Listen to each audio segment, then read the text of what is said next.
It's the time of the year when students apply for our AI lab, and I wanted to respond in a video to a lot of people who've been sending me a lot of messages asking, hey, what are we looking for? Help me understand AI lab. Those are great questions. And of course, the best way to respond to such questions is with the Drake mean format. So I'm going to put up a series of about 6 that I hope will help you understand lab and what it's about and why you should or shouldn't apply. So first, if you think AI is the most important technology of the 21st century, if you think AI is fun for goofs, one of the most common patterns of students applying to AI lab is that they know that AI is just generally important. They've absorbed some sort of general social values, they've read the news, they've seen it a lot, and they think that they want to be part of this big wave. That is fine. That's a reasonable career. It's not going to help you very much in AI lab. The problem is that you won't be embedded in a large company. You won't be part of any large movement. It'll just be you working on something probably pretty silly and small.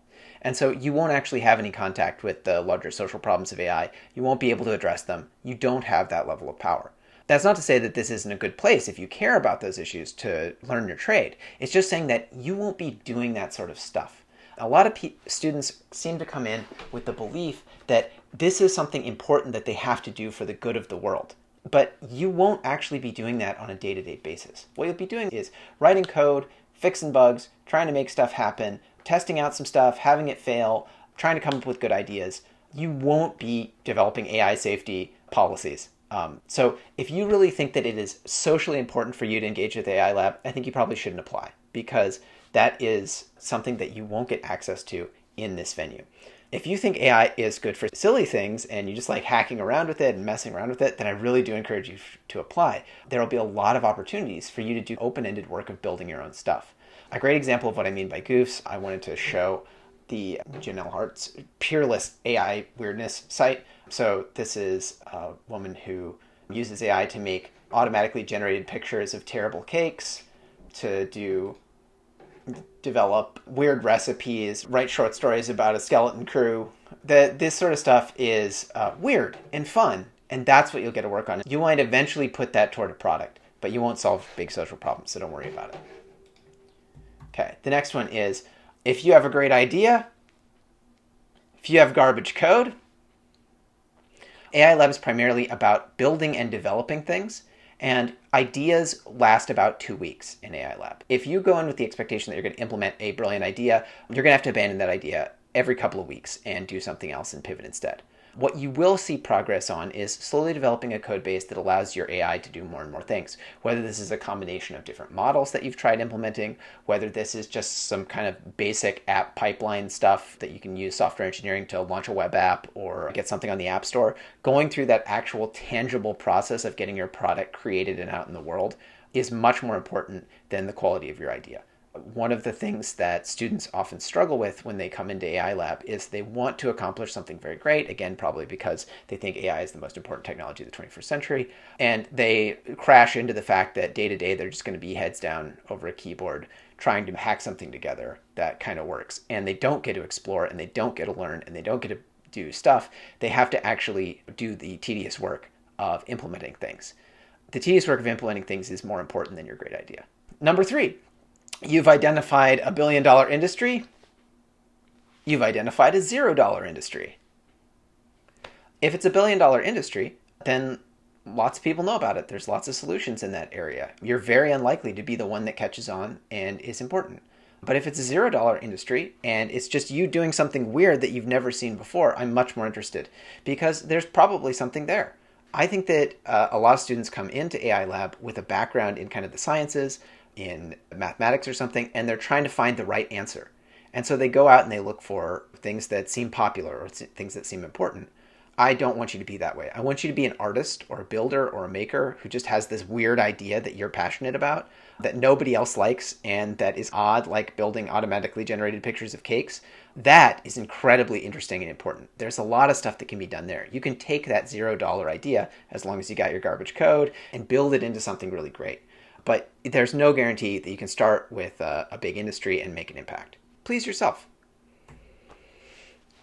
Very closely related to that previous idea, if your AI solution addresses a common social problem, If your AI solution solves something specifically that you or a specific friend or family member is bothered by, one of the things that I'll talk a little bit about in the next slide as well is that you are positioned uniquely in the world. You are a special and important person. And in AI Lab, you're going to develop something that is just for you. It is just about you. You will not have any employees who will help you out. You will not have any bosses who will tell you what to do. You will have to create everything by yourself. And so if you're trying to address a common social problem like fixing the traffic flow in Tokyo, unless you are secretly the traffic engineer of Tokyo and you haven't told me about it, you're not going to address that social problem. You just don't have access to it. You aren't the person who's uniquely positioned to solve climate change. You aren't the person who's uniquely positioned to solve world hunger. But you are the person who is uniquely positioned to solve whatever bothered you yesterday.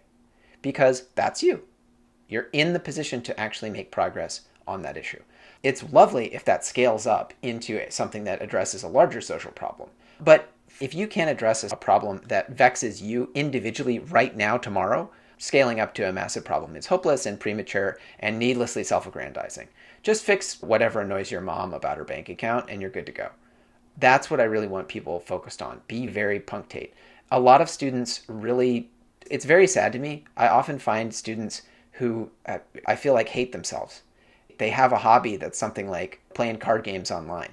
And that is a rich area in which to develop AI, and you'll learn a lot of stuff. And maybe some of the stuff you develop might even be generally useful and scale up and help people engage differently with the internet and social groups. So there's nothing wrong with addressing something like playing card games on the internet as the thing that you want to do. But students really think that unless they're solving world hunger or addressing climate change, that their idea is worthless. And what they're really saying is, I am worthless. What I do, my own problems, my own life, my own family, none of those things matter. What matters are only the things that I see in the news, only the values I've absorbed from the larger culture. And that is going to bite you in the ass over and over again when you try to do an AI Lab project, because nobody's coming. It's just you. It's just about your own life. You have to work on your own stuff. And so if you want to try to address a common social problem, hey, I respect you, but it's not going to help you a lick in AI Lab. Another related idea is if you've done some market research about your idea, if you've done some user research about your idea. Now, obviously, these require a little explanation. Market research is asking people what they want, whereas user research is giving someone a product and saying, what do you think of this? Market research is going out and trying to take the temperature of what the market is interested in. User research is building a product first and then showing it to somebody and getting their reaction to it. One of the things that I mentioned before about the importance of garbage code really comes out here. If you don't have anything implemented that you can show to somebody, you can't do user research. Because user research requires you first to have your piece of art that you're putting in front of someone. You're saying, what do you think? Market research, you don't have anything yet. You're just going out and asking people, hey, what are you interested in? What do you care about? One of the points I want to make about the market is that if people know about a social problem, if people want something, that is an area that you should not address. Multi-billion-dollar companies have market research departments that go out and try to figure out what people in the market want. And then that company, because they are so large and they can afford to pay people to just sit around all the time, can force millions of dollars into doing research and development for a product that meets a market need. That is, in fact, mostly what large companies do. You are not a large company. And so your market research will be worse than the large competitors that exist out there. You will not identify the market need as clearly. You will not have the resources to address it as thoroughly, and you will certainly be slower. And so if you sit down to do market research as a small company, you have already failed. If you are asking anybody what they want, you have admitted that you can be outcompeted by a larger, faster, more powerful, better resourced business, and you will lose. There is no point in asking people what they want. The only person that you need to ask is yourself. What is the piece of art? What is the weird thing? What is the AI goof that you can make personally for yourself that solves your individual problem? And once you've made that, then it's time to do user research. Then it's incredibly valuable. Taking that around to somebody else and saying, what do you think of this? Can you give me some feedback? Great. Going out and asking people in general terms what they want, useless. In a concrete sense, they will very often be unable to tell you what they want. They will not tell you in a way that gives you a clear path to implementation. And anyway, Google is going to come in and eat your lunch. Don't bother with market research. Do user research. Figure out what you want, build it, show it to someone else. That is the pipeline. Building comes before you ask anyone about anything. And if you can't come up with a good idea without polling a bunch of people, then you are not well suited for AI Lab. Because the position that you're going to be in over and over again in AI Lab is I'm going to come and say, what do you think? I'm not testing you. I'm trying to find out what you think. If the answer is, I don't think anything until I've polled 100 friends, you will be in a desperate situation week after week. So please, don't do market research. Don't try to figure out what everyone else wants. This is much more personal and individual. You are much more like an artist. Which brings me to my final bullet. I don't want students. I do want hackers.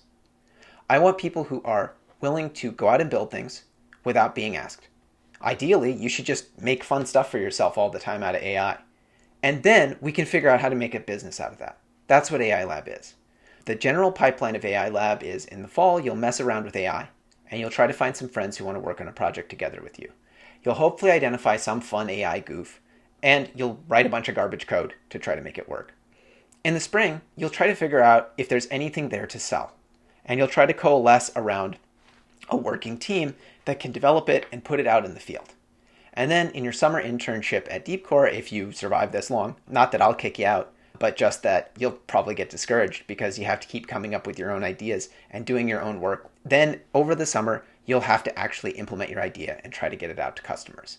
The thing I will say to you over and over again is you are signing up right now when you join AI Lab to have an experience of consistent failure and rejection for about 2 years. In this way, you will be experiencing what it is like to try to be in a startup or to start your own business. The experience of being in a startup is the experience of daily and repeated emotional failure, of endless rejection of your ideas, of the inability to get people to accept what you think is nice, of the inability to successfully construct, of being overworked and trying to implement something and having it fail and fail and fail. It is the experience of watching your relationships with friends and partners erode as you become stressed out and as you have this experience of constant negativity. But it doesn't have to be that way. It is that way because you are expecting to succeed, because you expect that there is a right answer out in the world, and you just need to find it. You just need to ask the right person who will tell you what to do. Oh, if I could just identify what is interesting to people or popular or right, then I would succeed. That is not how it works. You are a hacker. You are a builder. You are a maker. You are an artist. You have an idea that you want to bring into the world. It hurts your heart every moment that it is not out there and existing and doing something silly. If all you want to do is build something that generates weird pictures of cakes, that is okay. That is successful in the world of AI. Now, a Twitter bot is much more concretely a step toward a successful AI startup than any 10-page thesis about what you think is a good idea.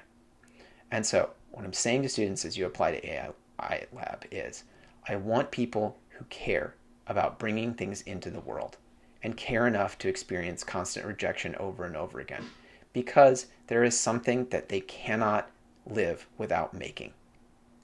That is the people who succeed best in AI Lab. It is not a situation that a lot of students thrive in. Many students have gotten used to building something that pleases their instructor, and they live to see their instructor's face light up and to get on a pat of the head telling them good job. What I'm telling you right now is, even though I am one of the primary mentors of AI Lab, I cannot do that for you. I'll do my damnedest to make you feel supported and understood and to help guide you through this process.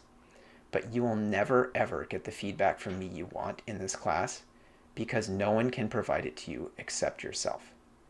The thing that students in AI Lab need to understand, and the students who should apply to AI Lab, are the students who really want to make something in AI and who want a venue where they can do it. All right, good luck everyone. I'm looking forward to all your ideas. See you soon.